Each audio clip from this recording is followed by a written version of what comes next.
Alguém aí aceita um cafezinho? Hum? Tô gravando esse vídeo pela manhãzinha, então assim, tem que tomar um café, né, gente? Senão a gente não acorda.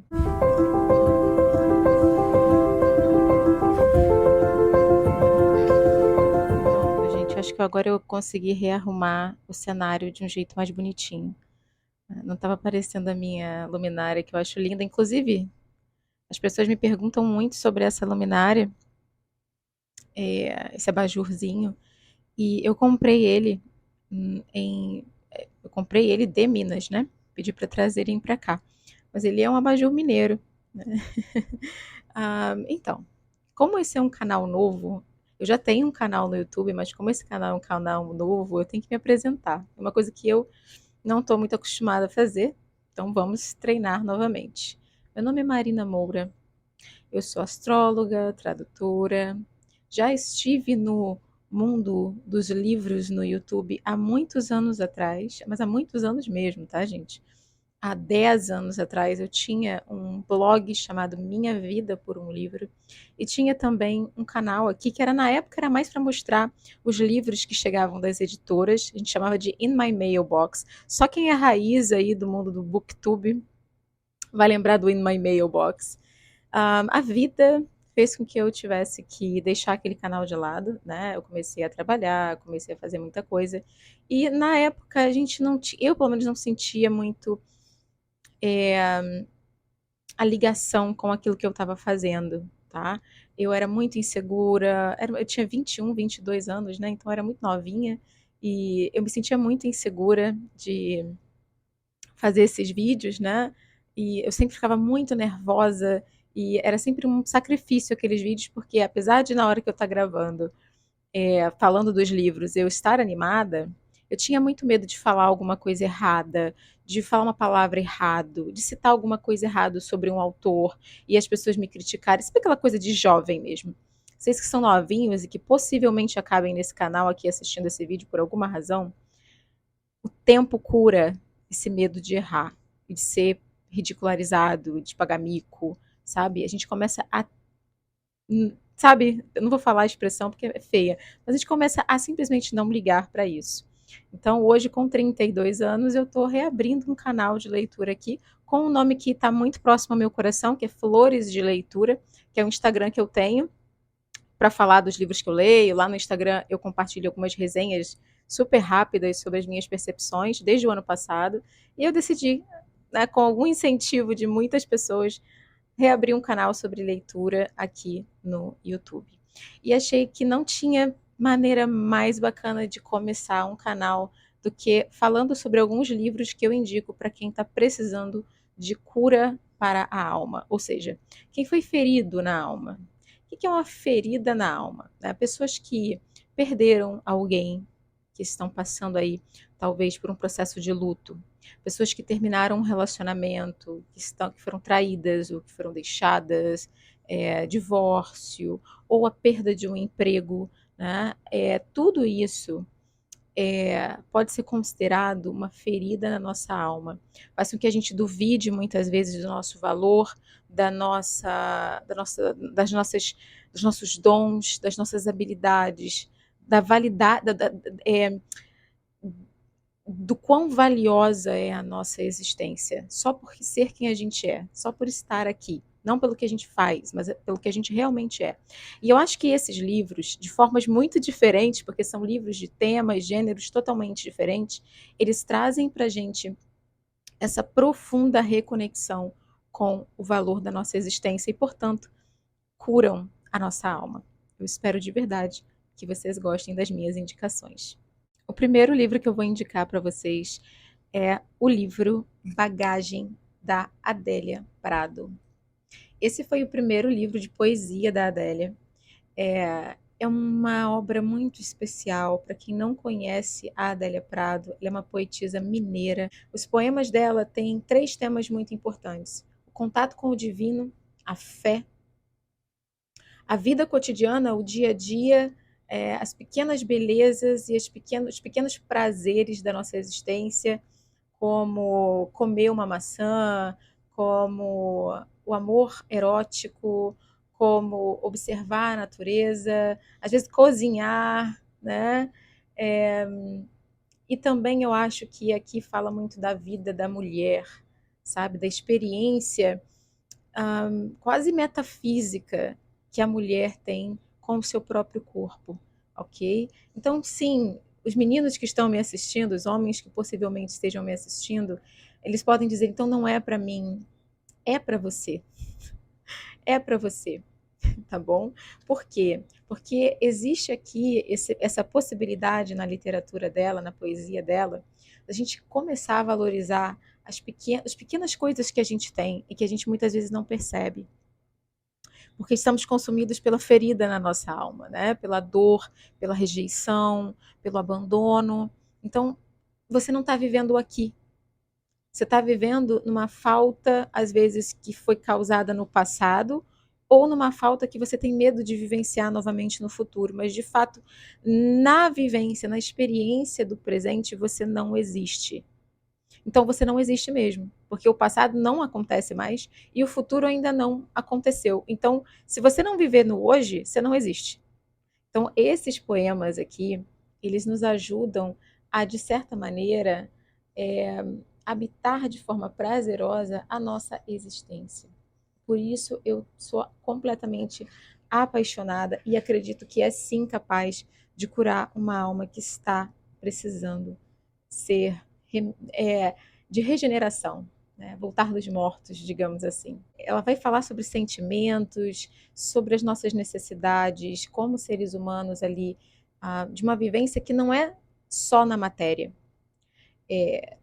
Se você vive a sua vida só por aquilo que você faz todos os dias, né, e pelo contato que você tem apenas real com as coisas, fica sempre faltando algo.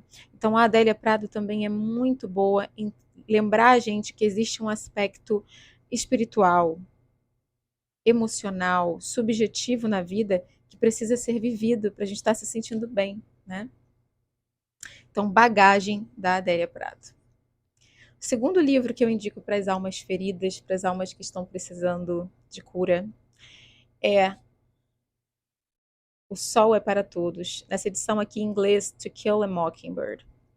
Eu li esse livro há muitos anos atrás e eu reli ele várias vezes. Ainda acho que é um livro que traz para a gente esperança, né? É claro que tem algumas problemáticas aqui, só que a história é narrada por uma menina de 8 anos, 6, 7 anos, eu não me lembro agora, mas ela está ali bem pequenininha. Então tem uma delicadeza, tem uma inocência, tem uma ingenuidade que toca no lugar da criança que a gente também foi, que a gente ainda é, de certa forma. Então, voltar a ter esse olhar tão simples, tão sem armaduras, né? Tão não armado, depois a gente se arma muito na vida, a gente se defende o tempo inteiro. Aqui nesse livro você aprende, você volta a se sentir mais aberto, né? Para ver as coisas pela primeira vez novamente, através das experiências que ela vive. Então, para além dos temas bem tensos que esse livro trata, como o racismo nos Estados Unidos, como o preconceito, a rejeição, né? Que tem um personagem aqui que ele era abandonado pelo mundo, as pessoas achavam que ele era esquisito, e, no entanto, ele tem um papel fundamental de herói nesse livro. Então, o rejeitado muitas vezes é, na verdade, o salvador. Estou falando novidade para vocês. Então, assim, eu até me arrepio. É um livro muito, muito bonito para fazer a gente resgatar esse lugar da inocência, né? É, e, e de viver novamente, certo? Quando você lembra da tua criança interior, você, de certa maneira, você vê um potencial de vida. Por isso que eu falei que é uma obra sobre esperança. Então, eu indicaria também para quem está aí passando por um período difícil e precisando de resgate. Terceiro livro que eu indicaria também é uma obra de literatura. As pessoas falam muito do Charles Dickens, né? Escritor aí de literatura inglesa, realismo, fala muito daquela época ali da era vitoriana, como que funcionava a sociedade londrina, especialmente naquela época, a questão da criança naquela época, o abandono das crianças. Mas ele é muito mais do que isso, né? Ele fala sobre a capacidade que o ser humano tem de se reinventar, que ele mesmo viveu. Ele passou por momentos financeiramente de vida muito difíceis e ele acabou se tornando um dos maiores escritores é, do mundo, e ele vivenciou isso. Ele não foi daqueles que morreu e só foi famoso depois. Ele vivenciou, ele teve uma situação de vida muito, muito boa. Então ele saiu, digamos assim, das cinzas para a fênix. Então ele sabe contar para a gente essa história que ele mesmo viveu de regeneração, de ressurreição, digamos assim.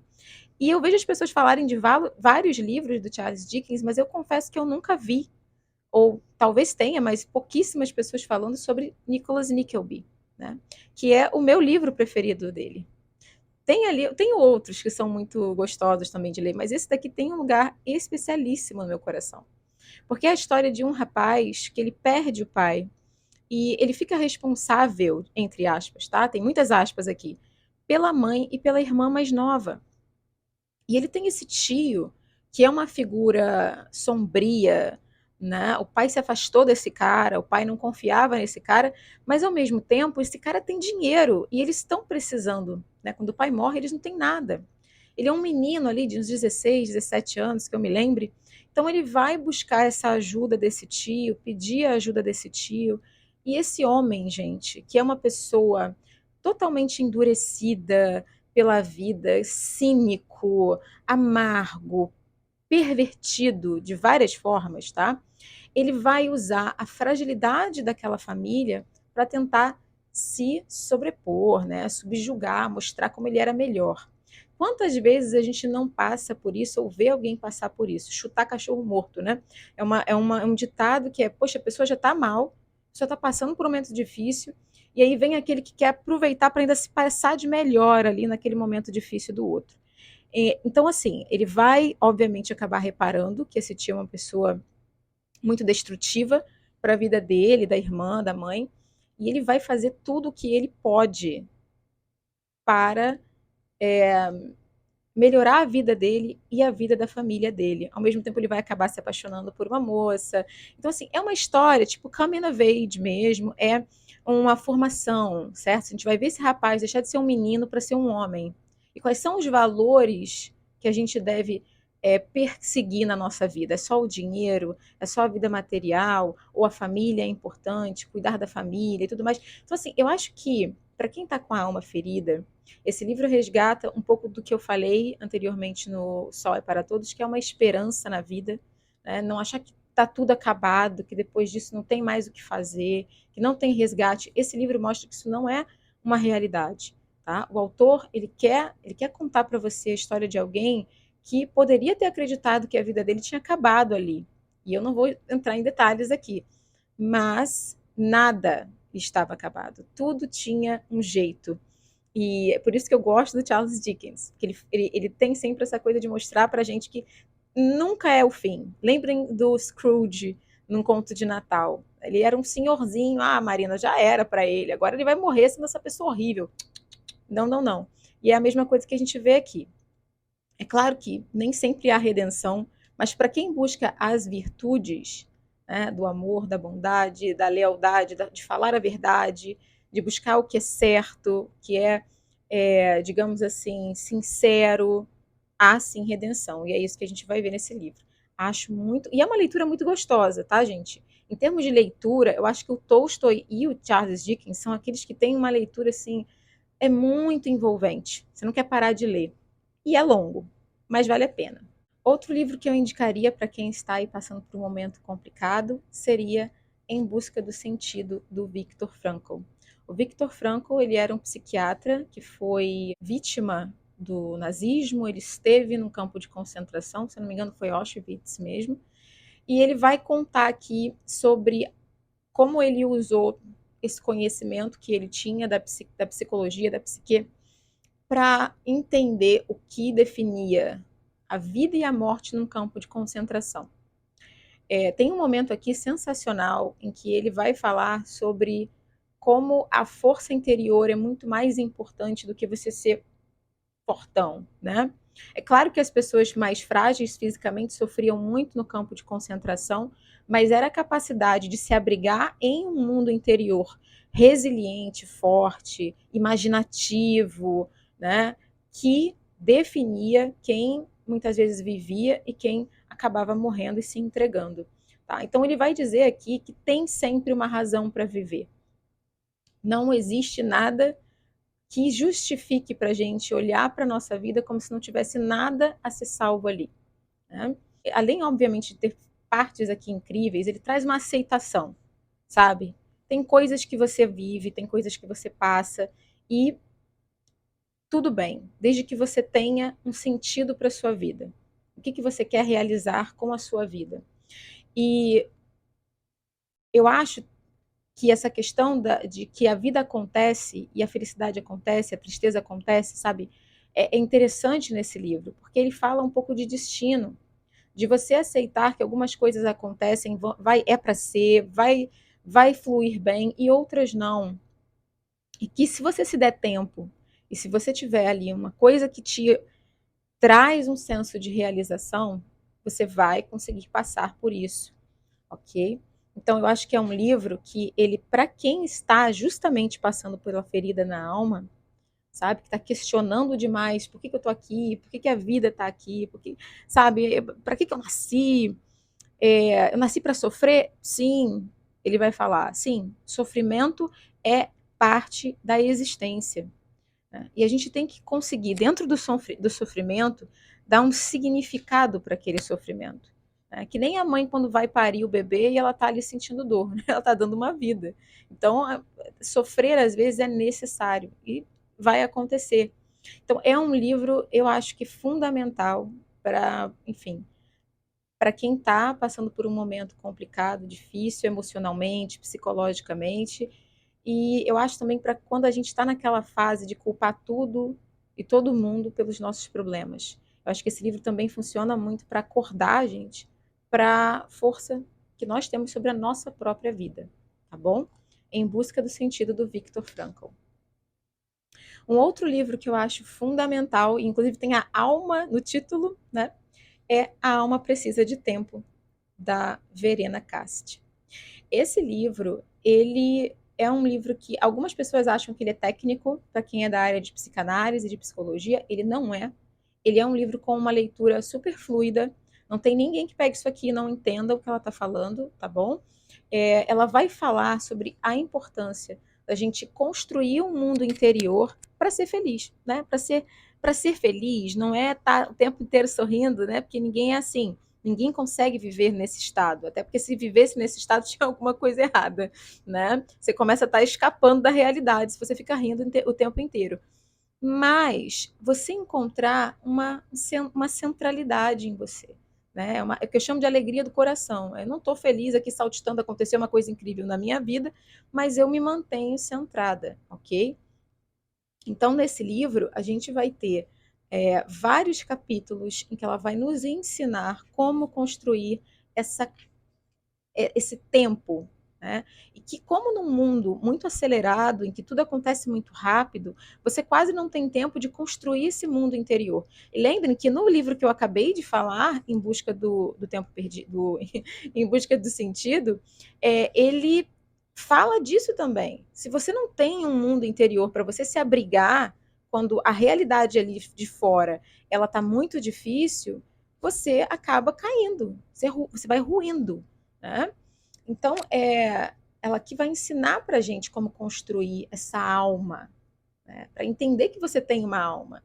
Você não está aqui só fazendo coisa no mundo, comendo, né, bebendo, comendo, né, namorando. As pessoas vivem muitas vezes tão automaticamente que elas não desenvolvem uma consciência de existência, que é, né, parte dessa alma. E dessa consciência vem a nossa criatividade, vem os nossos dons.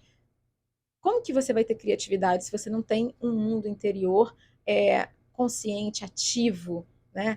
De olho aberto, olhando para a vida? E é isso que ela vai desenvolver aqui. Tem partes muito consoladoras nesse livro. Então, eu eu trabalho com energia feminina, com astrologia e energia feminina, e sempre que eu indico esse livro, Marina, eu me senti consolada por esse livro. Eu me senti num lugar muito melhor emocionalmente, como se eu realmente estivesse tendo uma sessão de terapia com alguém. Então, eu acho a Verena Cast excelente e, para quem está sofrendo, fundamental. Um outro livro que também foi escrito por uma psicanalista é A Ciranda das Mulheres Sábias.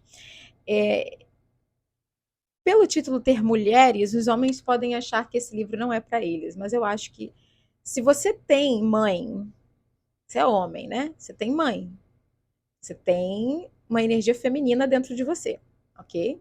Você não vem para a vida só de homem, você vem de mulher também. Esse livro vai tocar nesse lugar dentro do homem, tá bom? Então não é só para mulher esse livro. Sempre que eu não estou bem, eu leio. Eu pego, abro, leio uma frase, leio uma página desse livro aqui. Ele fala da gente lembrar da nossa capacidade de trazer alegria ao mundo, né? E a nós mesmos. Então, quando você não está bem, esse livro ele tem várias passagens que fala sobre a resiliência da natureza, por exemplo. O exemplo que a natureza é para nós de firmeza, de não desistir, de continuar. Porque hoje você está triste, mas amanhã você já melhorou. Né? Então, se você achar que acabou hoje, você nunca vai ter vivido esse amanhã que era tão importante, né? Para você descobrir que aquilo ali não era o fim. Né? Tinham muitas outras coisas ainda para você vivenciar, para você experimentar na vida. Então, esse livro, ele sempre me traz essa sensação também muito profunda de alegria, de otimismo. Eu leio esse livro, eu já começo a querer fazer alguma coisa divertida, começo a querer ter um projeto criativo, sabe? Ele é revificante. Ele nos traz de volta à vida. E às vezes nem é fácil explicar como isso acontece, então tem que ler. A Ciranda das Mulheres Sábias, da Clarissa Pinkola Estés. O penúltimo livro dessa lista é a obra A Liberdade é uma Escolha, da Edith Eva Eger. Esse livro foi escrito também por uma psicanalista, tá? Ela também tem um outro livro que eu ainda não li, mas as pessoas me indicam muito, que acho que é A Bailarina de Auschwitz. Ela vai contar nesse outro livro sobre como foi para ela, que era uma jovem promissora, ir parar dentro de um campo de concentração onde absolutamente os sonhos não existem, né? Ali você só está esperando para morrer, tecnicamente. E nesse livro aqui, ela vai, de forma muito objetiva, gente, nos orientar a passar por momentos em que você sente como se você estivesse no campo de concentração, só que espiritualmente, né? Você está presa, você acha que você não tem como, ou preso, você acha que você não tem como sair daquela situação. Ela vai resgatar a gente desse lugar através das orientações, das conversas, dos exemplos de situações que ela vai citar aqui. Então, para vocês terem uma noção, eu gosto de falar os títulos dos capítulos, porque eles já nos colocam na direção certa, né? O primeiro capítulo se chama Liberte-se de suas prisões mentais. Eu aprendi a viver num campo de extermínio. O segundo capítulo é. Ah, não, perdão. Esse que eu falei é a introdução. O primeiro capítulo é E agora? A prisão da vitimização. O capítulo 2, Sem Prozac em Auschwitz. A prisão da negação. Ela vai falar nesse capítulo sobre a gente tentar se dopar para não passar pelas coisas, para não sentir o que a gente tem que sentir. Capítulo 3, Todos os outros relacionamentos vão terminar. A prisão da autonegligência, que é quando você coloca todo mundo mais importante que você, porque na verdade é mais fácil você olhar para mais fácil do que você olhar para você e fazer as mudanças que você precisa fazer por você. Então, é um livro sensacional para quem está aí passando por depressão, sabe, às vezes você não está com depressão. Depressão é uma doença, mas você está passando por um momento deprimido. Você está passando por um momento de auto-questionamento. Por que eu ainda não consegui isso? Por que que eu ainda não fiz aquilo? Por que que eu ainda não sou casado? Por que que eu ainda não tenho filhos? Por que que eu não tenho aquele emprego que eu quero? E esse livro ele vem ali a galope e salva você desse lugar de autocomiseração, de autonegligência, como ela fala aqui. E por último, esse livro que foi muito especial para mim na minha vida, que é Médico de Homens e de Almas, da Taylor Caldwell.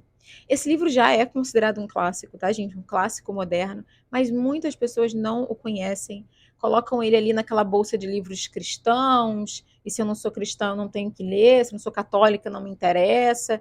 Não é assim, tá, gente? Esse livro, ele tem uma profunda investigação sobre o que faz a gente buscar melhorar, o que faz a gente também olhar para o outro, querer cuidar do outro, aquele senso de direcionamento na nossa vida. Né? Em que momento a nossa vida muda? A gente gira uma chave e a gente sente que por que fomos colocados aqui na Terra? Então, tudo isso é vivência que Lucas, aqui São Lucas, ou o apóstolo Lucas, enfim, tudo isso vai ser vivenciado emocional, psicologicamente, pelo personagem Lucas aqui. Essa é uma narrativa literária histórica, né? Não uma biografia romanceada, muito romanceada. É claro que foi muito pesquisada. A Taylor Caldwell passou 40 anos escrevendo esse livro, então assim, isso aqui não é leviano. Ela realmente botou muita coisa real aqui, mas colocou também muito da sua percepção da jornada que Lucas fez de alguém que nunca tinha ouvido falar de Cristo, de alguém que veio de um mundo em que tinha vários deuses, né? Até ele finalmente conhecer aquilo que para ele ia definir a razão de ele estar ali. Porque a semente já estava lá. A semente de Lucas ele queria ajudar, ele era um médico, ele queria curar pessoas. Né? Então eu acho que qualquer pessoa vai se identificar em algum nível com essa história. E para mim, lembra a gente que você também fala sobre não desistir, sobre continuar com aquilo que a gente pode. Às vezes, você não tem nada para você, pelo menos você vê o que você pode fazer por quem está ao redor também. Porque é o que Lucas faz aqui. Né?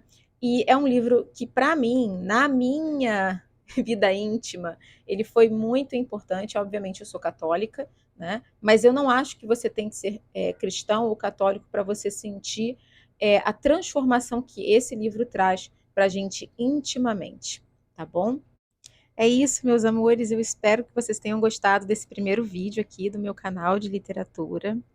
Que vocês, pelo menos um desses livros tenha chamado a atenção, tenha capturado aí o inconsciente, a intuição de vocês e que possa ajudá-los nesse momento, tá bom? Um beijo, a gente se vê no próximo vídeo.